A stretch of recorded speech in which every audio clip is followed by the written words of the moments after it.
The US government is creating a new task force to investigate UFO sightings. It comes just months after the Pentagon declassified 3 videos captured by Navy pilots showing unidentified flying objects. It's exciting news for Ryan Sprague, who has spent years interviewing people who've had encounters with UFOs. Earlier today, I spoke to him about what he thinks the task force could uncover. Ryan Sprague, thank you for joining the latest. The fact that the US government created a new UFO task force, does this mean they know more than we think? That's a very good question. That's what we're hoping for. And the fact that we live in a world now where the US government and hopefully other governments are looking at this topic seriously and investigating it in an official capacity is more than we could ever ask for. So I do believe there are some things that will remain classified, but I think the public is going to be led on to a lot more in the coming months. So what do you think they are hoping to discover with this task force? I think what they're hoping to discover with this is possible threats or incursions. I mean, this is what our government does. They protect their nations, and they want to know if there's things in our skies that our most sophisticated pilots and aircraft are being outmaneuvered by, that's a problem. So I do think this is a safety issue, a national security issue. And hey, if it turns out to be aliens, all the more better for us UFO researchers out there. But end of the day, I do think this is a national security issue more than anything. How has the world's understanding of UFOs changed over the past year? The past few years, the perception of the UFO topic has changed dramatically. You know, for 70 plus years, it was filled with stigma and ridicule and little green men in flying saucers. But now that the governments around the world are taking it seriously, that says something. So the entire landscape of this conversation has changed. And I think we're going to see a lot more of that as time goes on, that something's happening in our skies and we cannot explain it. So let's talk about your latest book. What made you focus on individuals who've had UFO experiences? So for me, you know, the U.S. government and other governments are looking at military UFO cases that military pilots and people on the ground have reported. But for every one of these military UFO encounters, there's 100 civilians from all over the world who report seeing these things.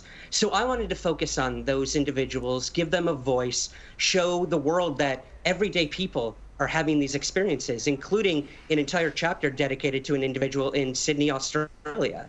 So, I mean, this touches a deeply personal level for people all over the world, and I'm excited to have the opportunity to bring these stories to the public that have never been made public before. How did you find these people? The age of the internet. I mean, a lot of people reached out to me. I reached out to a lot of people. There are civilian UFO research groups all over the world that are connected through Facebook, through Twitter, and we all talk and we all are sharing information. So it really depends, but yeah, most of it has to do with social media in the age we live in. So can you see a pattern in people's experiences? I would say the biggest pattern I've come across in terms of people's experiences is how the event affected their lives. You know, we could have the same similar shape of an object these people have seen, or, you know, a location where it occurred.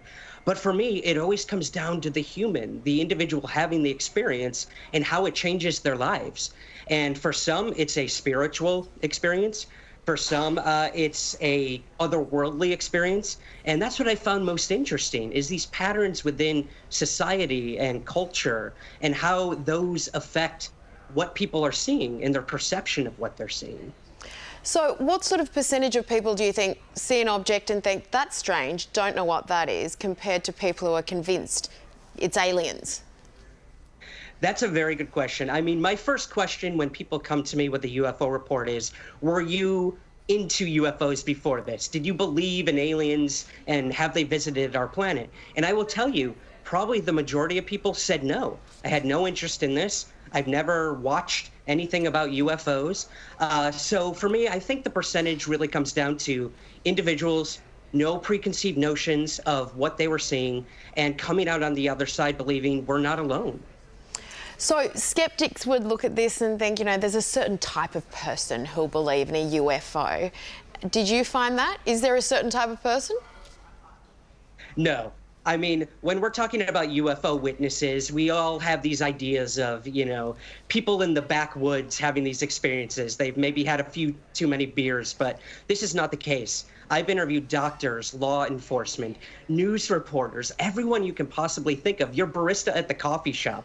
These are the people having these experiences and being dramatically changed by them. So you've had a UFO experience? I have. I saw a UFO when I was a child, and I was terrified of what I saw. I could not explain it. My father witnessed this with me. He could not explain it, and it terrified me. And it kind of sent me on this path to try to find answers. What do you think it was? I believe what I saw, this was back in the mid-90s, was some sort of top secret military aircraft, but I cannot be certain of that. So the possibility remains open. Was it ours? Maybe. Was it from another planet? Possibly. And hopefully someday I'll find that answer. But for me, it's more about the journey than, I guess, the final destination. So are you a believer in, you know, something else being out there, or you're on the fence? I'm a skeptic believer. I am definitely a skeptic believer when it comes to this topic. I will go in believing until I'm proven wrong or I'm proven differently. So I remain open. I know there's life out there somewhere. It's a matter of, has it visited our planet? And that's what we're trying to figure out. And that's what our governments are trying to figure out. So I look forward to whatever comes next.